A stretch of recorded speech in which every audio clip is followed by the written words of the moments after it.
She engineered herself into his dream woman, scammed love through research and lies, confessed everything minutes before the wedding, left a groom broken in a suit, guests waiting in shock, and learned the hard way that manipulation can buy comfort but always collects the full price at the worst possible moment. I told my husband I'd manipulated him into loving me 30 minutes before we were supposed to walk down the aisle. I need to tell you something. I scammed you. All of it. The way we met, the things I liked, who I pretended to be. None of it was real. Marcus was adjusting his tie in the mirror. Smiling. Happy. The happiest I'd ever seen him. We were getting married in half an hour. 200 guests waiting outside. His family. My family.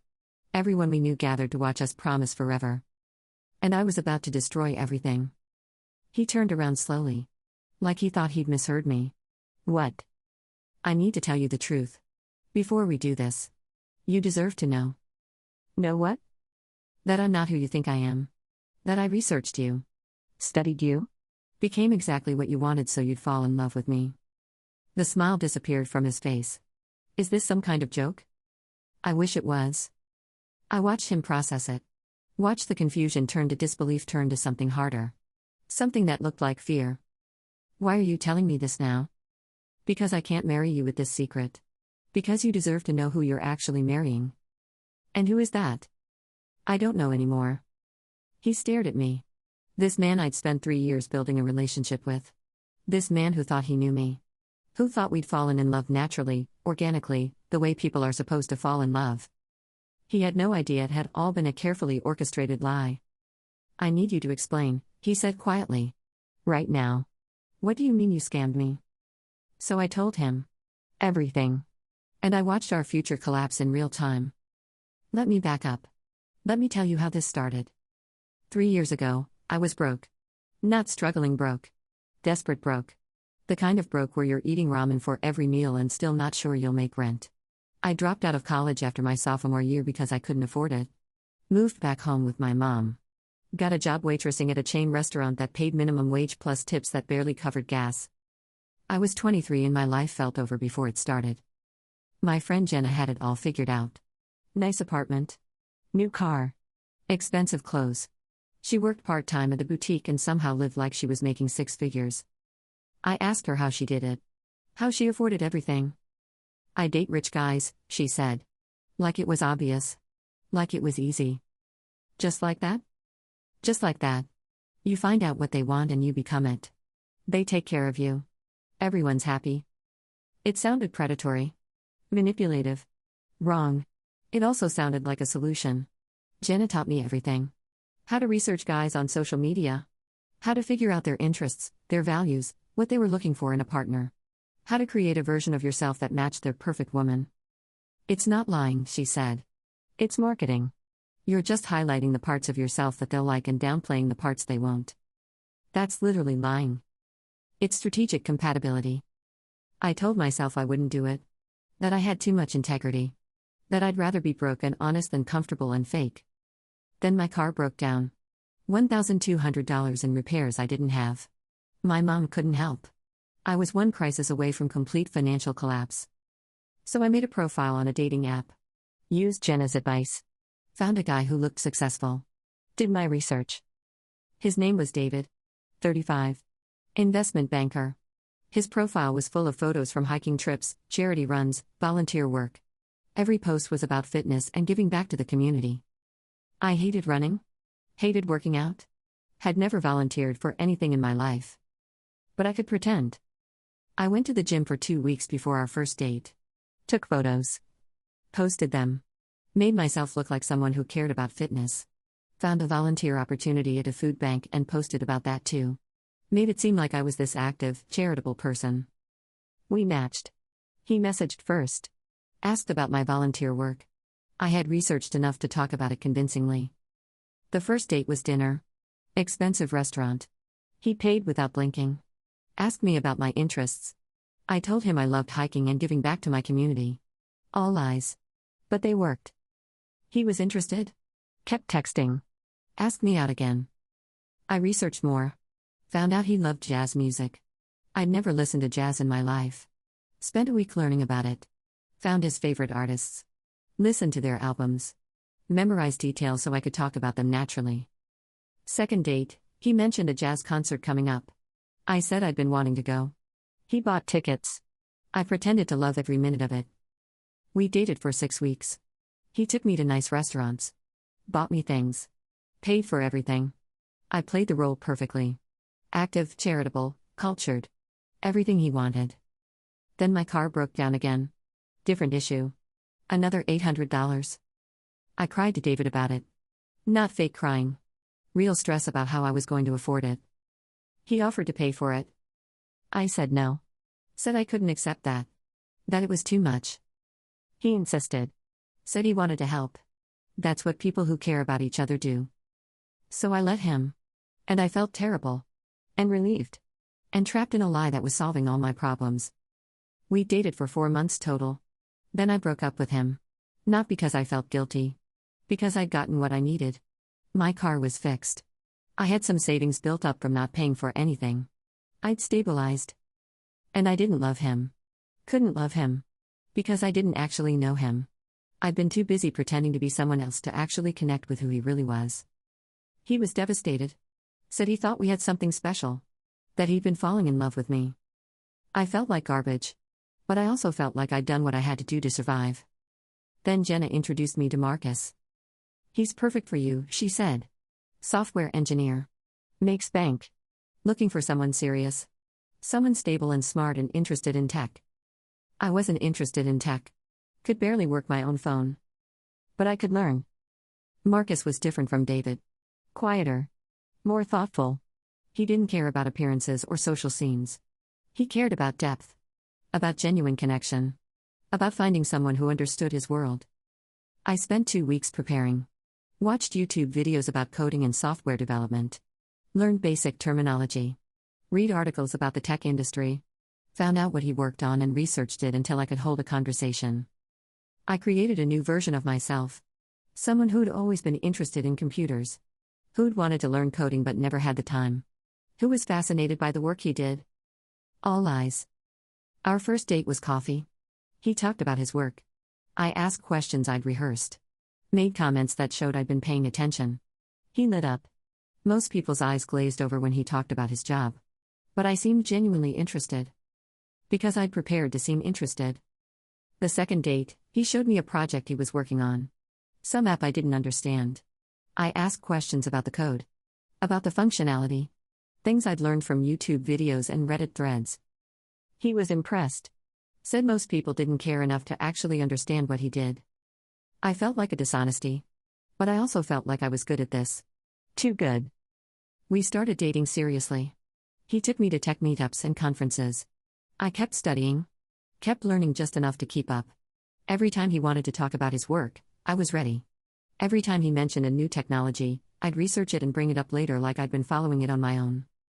I became the perfect girlfriend for a software engineer who felt misunderstood by everyone who wasn't in tech. And the worst part? I started to like him. Not because of who I was. But because of who he was. Marcus was kind. Patient. Thoughtful. He listened when I talked. Made me feel seen. Made me feel valued. Except he wasn't seeing me. He was seeing the character I'd created. 6 months in, I tried to tell him. Tried to admit that I wasn't actually that interested in tech. That I'd been pretending. But he was so happy. So in love with this version of me that I'd created. And I was living comfortably for the first time in years. He'd started paying for everything without me asking. Upgraded my phone. Bought me a laptop so I could explore coding. Talked about moving in together. I chickened out. Told myself it wasn't really lying. That I'd learned enough about tech that it was basically true now. That I did care about his work because I cared about him. But at night, alone, I knew the truth. I was still running a scam. Just a longer, more elaborate one. Year 1, we moved in together. His apartment. Nice place. Way nicer than anything I could have afforded. He didn't ask me to pay rent. Said he made enough for both of us and wanted me to save money. I should have felt grateful. Instead I felt trapped. Every day the lie got bigger. Every conversation where I pretended to understand something I didn't. Every time he introduced me to his friends as his girlfriend who actually gets what I do. I started to resent him. Not for anything he did. For being someone I had to pretend for. For making it so easy to lie. For being so trusting that he never questioned whether the person he fell in love with was real. But I also loved him. Really loved him. The guilt was eating me alive. Year 2, he proposed. I said yes. Because I did want to marry him.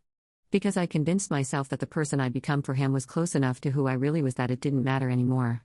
Because I was terrified of losing the life we'd built. But also because I was a coward who couldn't admit the truth. We set a wedding date. Started planning. His family loved me. My family thought I'd finally gotten my life together. Everyone was so happy. And I was suffocating under the weight of it all. I tried to be the real me. Started saying I was tired of tech meetups. That I wanted to do other things.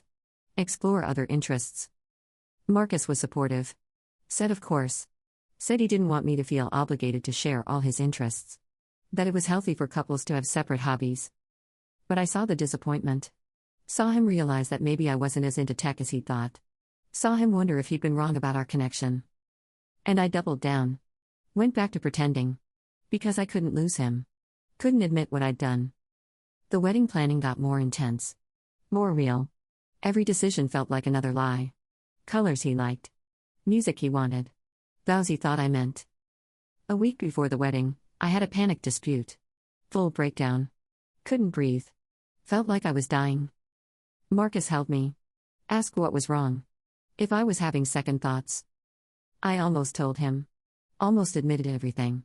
But he looked so scared. So afraid he was going to lose me. And I couldn't do it. Just stress, I said. Wedding jitters. He believed me. Because he trusted me. Because I'd never given him a reason not to.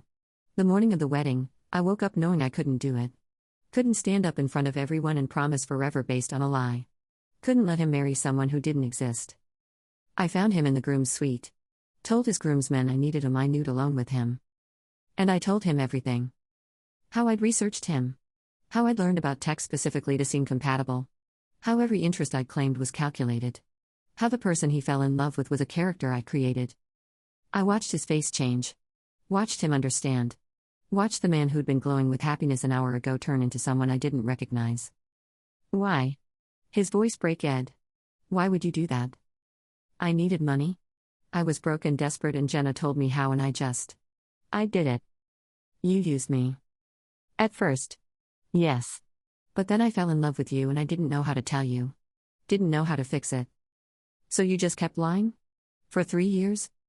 I kept trying to tell you. But I was scared. And the longer it went on, the harder it got. So you waited until our wedding day? Until we're about to stand up in front of everyone? I couldn't marry you without you knowing the truth. He laughed. Not a real laugh. A broken, bitter sound. How noble of you. Waiting until the last possible second to destroy everything. I'm sorry. You're sorry? You built our entire relationship on lies and you're sorry? I do love you. That part is real. How am I supposed to believe anything you say? How do I know you're not still lying right now? I didn't have an answer. Because he was right. Why would he believe me? Why would he trust anything? Someone knocked on the door. The wedding planner. 5 minutes, you two. Marcus looked at me. What do you want me to do? Cancel the wedding? Stand up there and tell everyone you're a liar? Marry you anyway and pretend you didn't just tell me our whole relationship is fake? I don't know. I just needed you to know. Well, now I know. And I have to decide in 5 minutes whether to shame both of us or pretend everything is fine. What do you want to do? I want to rewind 3 years and never meet you. That upset. But I deserved it.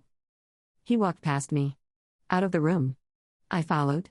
We were in the hallway. I could hear music starting. Seat guests taking their seats through the windows. Marcus, please. Please what? Please forgive you? Please marry you anyway?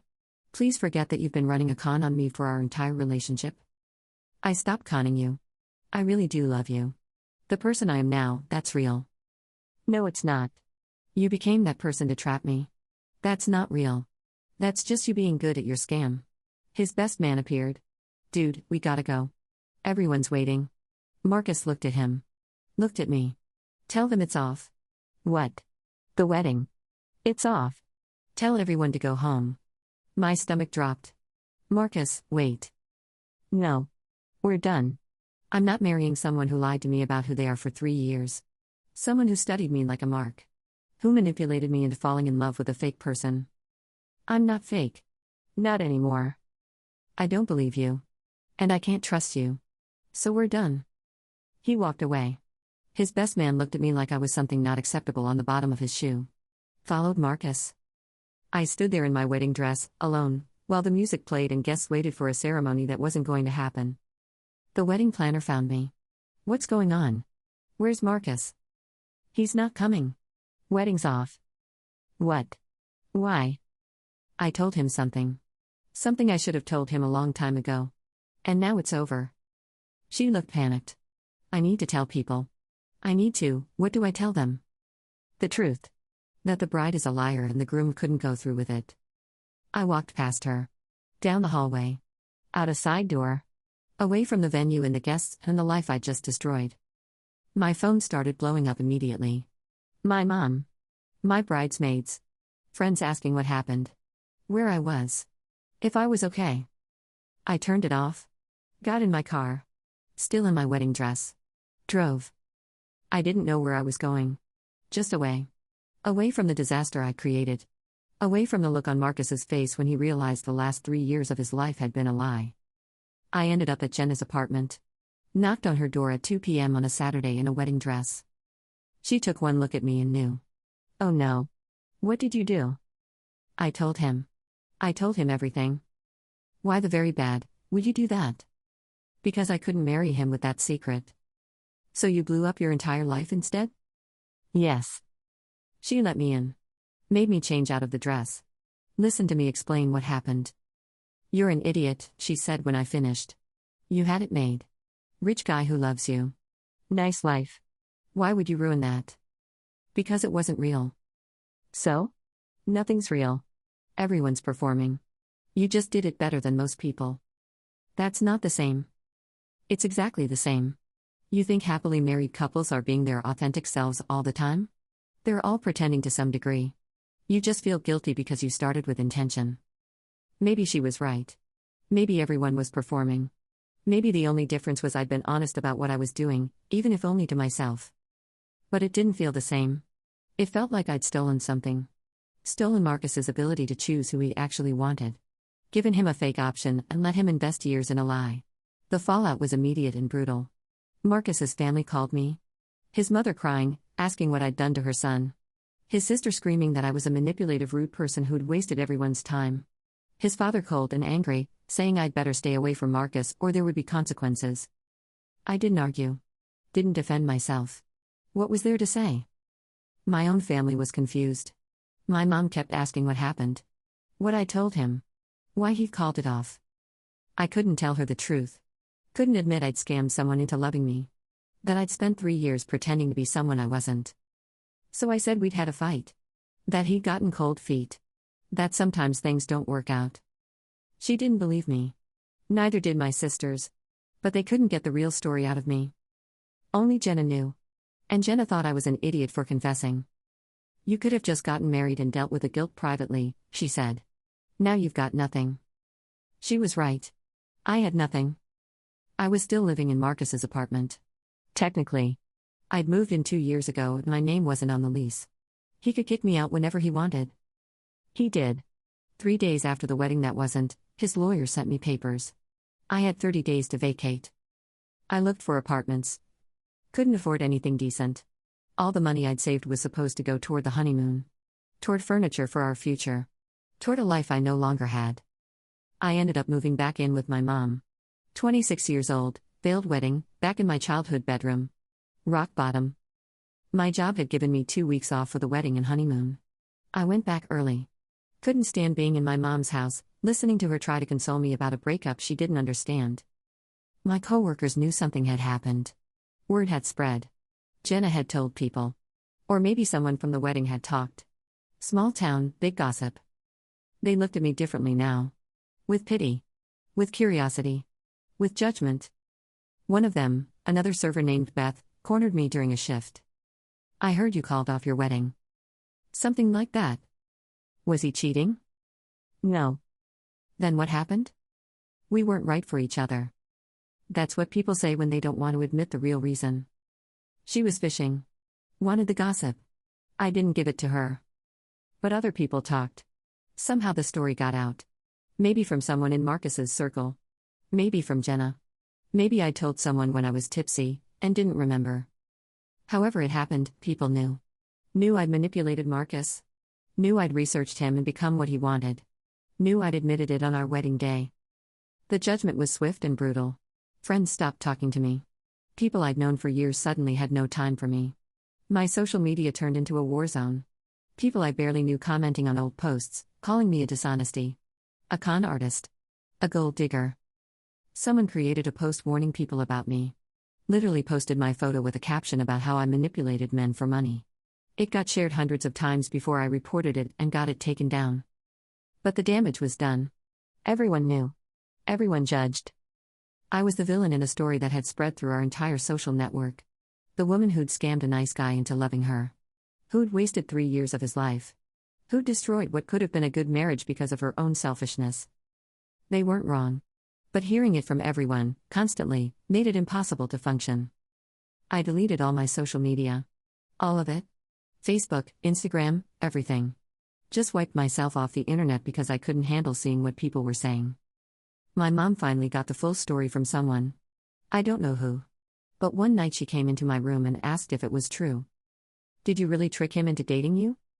I couldn't lie to her. Yes. Why would you do that? I was desperate. I was broke and I didn't know what else to do. So you decided to manipulate someone? I didn't think it would go this far. I thought it would just be a few months. Help me get back on my feet. Then I'd move on. But you didn't move on. No. Because I fell in love with him.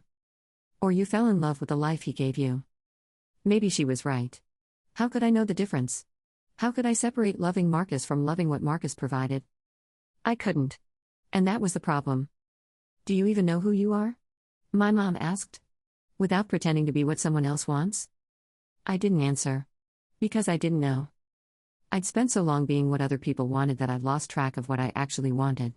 What I actually liked. Who I actually was. When I wasn't performing for David, or Marcus, or anyone else, who was I? I didn't know. I started therapy. Had to. The guilt was eating me alive. The shame was constant. I couldn't sleep. Could barely eat.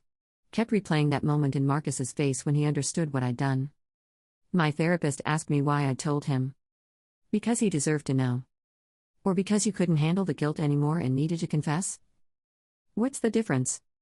One is about him. One is about you. I thought about that a lot.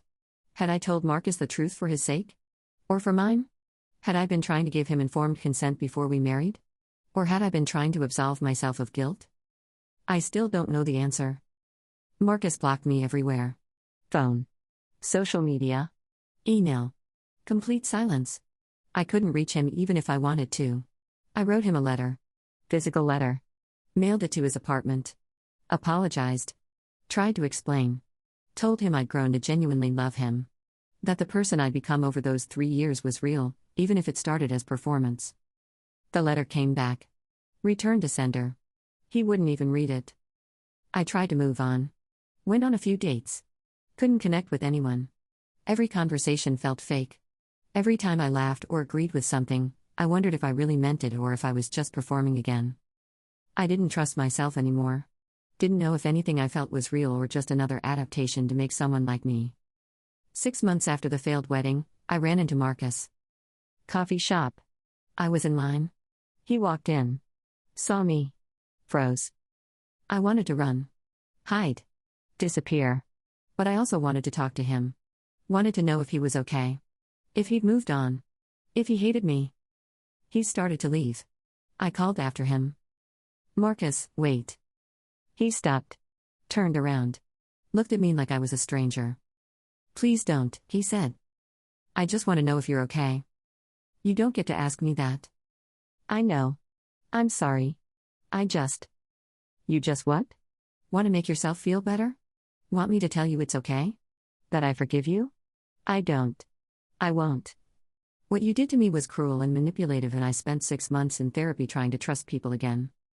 That hit me harder than I expected. I'm so sorry. I don't care if you're sorry. Sorry doesn't give me back 3 years. doesn't undo the fact that I planned a future with someone who didn't exist. I existed. I was real? No, you weren't. You were a character. And I fell in love with her. Not you. You, whoever you are, I don't even know. He left. Walked out. Left me standing there with everyone in the coffee shop staring at me. I went home and cried for 3 hours straight. Called in sick to work. Couldn't function. My therapist said this was part of the process. That I needed to sit with the consequences. That I couldn't move forward until I accepted what I'd done and forgave myself. How am I supposed to forgive myself? I asked. By understanding why you did it. By having compassion for the person you were who felt like she had no other choice. But I did have other choices. Did you? Could you see them at the time? Maybe I couldn't. Maybe I was so desperate, so scared, so convinced I had no value beyond what I could perform, that scamming Marcus felt like survival. But that didn't make it okay. That didn't undo the harm. A year after the failed wedding, I finally felt like I was starting to understand myself. Who I actually was? What I actually liked? I wasn't into tech. Never would be. But I liked reading. Liked writing. Liked quiet nights and deep conversations and old movies. I'd suppressed all of that to be what Marcus wanted. What David wanted. What every guy I dated wanted. I'd erased myself to become desirable. And in the process, I'd lost myself completely. I started building myself back. Slowly. Went back to school part-time. Started a blog where I wrote about my experience. Anonymous. But honest. About manipulation. About desperation. About the cost of pretending to be someone you're not. The blog got attention. Other women reached out. Shared their own stories of pretending. Of molding themselves to fit what men wanted. Of losing themselves in relationships. I wasn't unique. I wasn't the only one. The only difference was I'd been more intentional about it. More calculated. But the result was the same. A destroyed sense of self. A broken relationship. Years wasted. I started writing more. About emotional manipulation. About the ways women are taught to be accommodating. About the difference between healthy compromise and complete self-erasure. Some people called me a hypocrite. Said I had no right to talk about manipulation when I'd been a manipulator myself. They were right. But I also knew more about it than most people. Knew how easy it was to slip into. How convincing you could be, even to yourself. How the lies became truth because you repeated them enough times. 2 years after the failed wedding, my blog got noticed by a publisher. They wanted me to write a book. About my experience. About what I'd learned. I said no at first. Didn't want to profit off my mistakes. Didn't want to exploit Marcus's pain. But my therapist encouraged me. Said sharing my story might help other people. Might prevent someone else from making the same mistakes. So I wrote it. Changed names. Changed details. But told the truth about what I'd done and why and what it cost. The book came out. Got some attention. Not bestseller attention. But enough that people read it. Enough that I started getting messages from women thanking me for being honest. For admitting what they'd been too afraid to admit. I also got messages from men calling me evil. Saying I destroyed their ability to trust women. That I was why they assumed every woman was lying. I understood their anger. But I also knew I couldn't take responsibility for every man's trust issues. I could only take responsibility for what I'd actually done. To Marcus.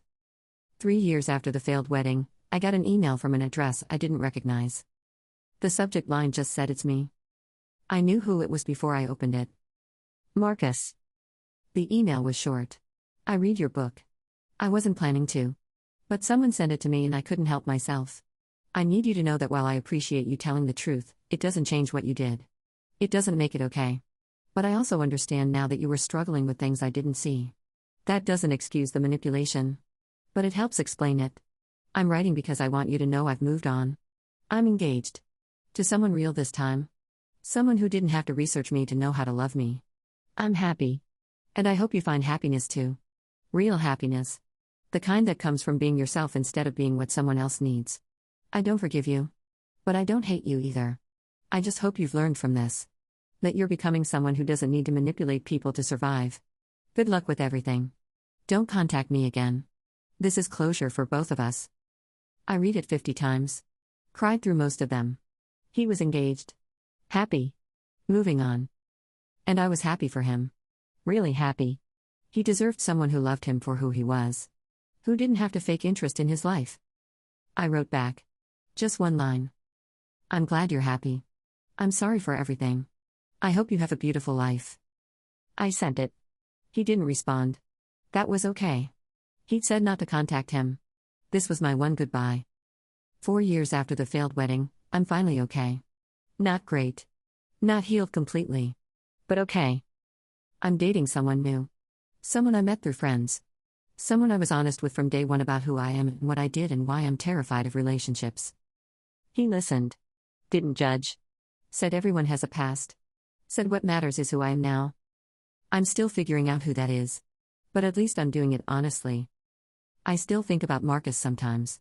Wonder if he's married now. If he's happy. If he ever thinks about me. Probably not. I'm just a bad memory to him. A cautionary tale he tells his wife about the crazy ex who manipulated him. And that's okay. That's fair. That's what I earned. I admitted on my wedding day that I'd scammed my husband into loving me. I destroyed what could have been a good marriage. I upset someone who didn't deserve it. I lost years of my life living as someone else. And I'd do it differently if I could go back. Would be honest from the start. Would tell Marcus the truth after the first date. Would risk rejection instead of building a relationship on lies. But I can't go back. Can only move forward. Can only be better than I was. The happy moment turned into shock, betrayal, and chaos. Years of secrets came crashing down in front of everyone. I lost everything. But I also found something. Found myself. Found the person I'd been hiding under all those performances. She's not perfect. She's flawed and scared and still figuring things out. But she's real. And that matters more than anything else. I learned that you can't build a life on lies. That manipulation, even when it comes from desperation, destroys everything it touches. That the person you become to make someone love you isn't you. It's just another mask. And masks eventually break. Usually at the worst possible moment. Like on your wedding day when you finally can't carry the weight anymore. I'm not proud of what I did. I'm not asking for sympathy or forgiveness. I'm just saying, I understand now. I understand what I did and why and what it cost. And I'll spend the rest of my life making sure I never do it again. That's all I can do. Be honest. Be real. Be the person I should have been from the start. Even if it means being alone. Even if it means never having what I had with Marcus. Because a real life alone is better than a fake life with someone else. I know that now. I just wish I'd known it before I destroyed everything to learn it.